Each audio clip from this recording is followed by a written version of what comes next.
Welcome to the honor movement, where we always take the vertical approach. You know, I had this idea, this thought in mind from a few days ago and had actually written it down. But unfortunately, as of this recording, we've seen the worst of these events and incidents and how it's escalated. But at the time, I was walking through the mall. It was just an evening stroll throughout my community, and I go into the mall in Brickell City Center, and as I'm walking towards the escalator, an Asian couple walks out in front of me. As they walk out, they're about to get on the escalator, but I think they realize that they're going in the wrong direction and they turn around. But they realize at that time that they had walked out in front of me, and they just kind of like panicked, and you could tell that they were just so flustered by the whole thing, and I just couldn't. It didn't really make sense to me. It wasn't really that big of a deal, and obviously I wasn't upset. It was so brief. But I started to realize afterwards just how the Asian community might feel right now, that there's a stigma there.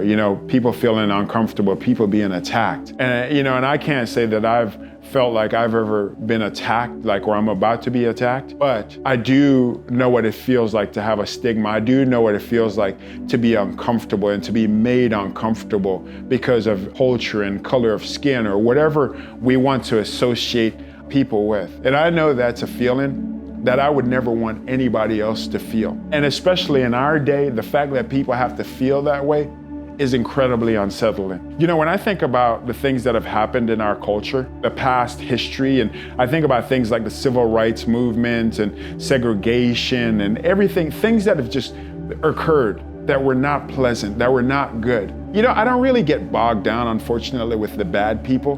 People are people. But what always ruffles me, what I can never really understand, is where were the good people? Where were those that needed to step in and stand up and come alongside others and show love and compassion?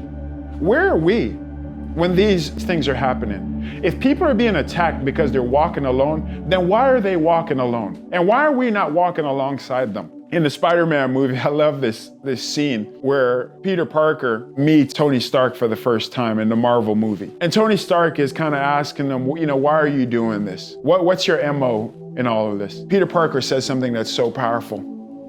He says, when you have the ability to do the things that I can do, and you don't do it, and the bad things happen, they happen because of you. If hatred is showing up on the scene, we have to ask ourselves a question: why hasn't love showed up first?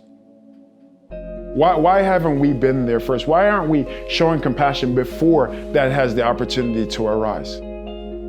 See, I believe that love and compassion need to show up before the laws arrive. Care and empathy need to be on the scene before the police show up on the scene. Ultimately, that's how we're going to change the situation. That's how we're going to change this world.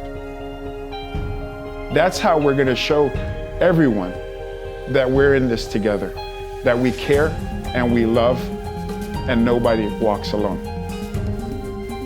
I believe that we can change this moment. And I know that you care about changing this moment. I know that because us humans, we aren't as bad as they say we are. And we have to do this because we know that the next generation is watching.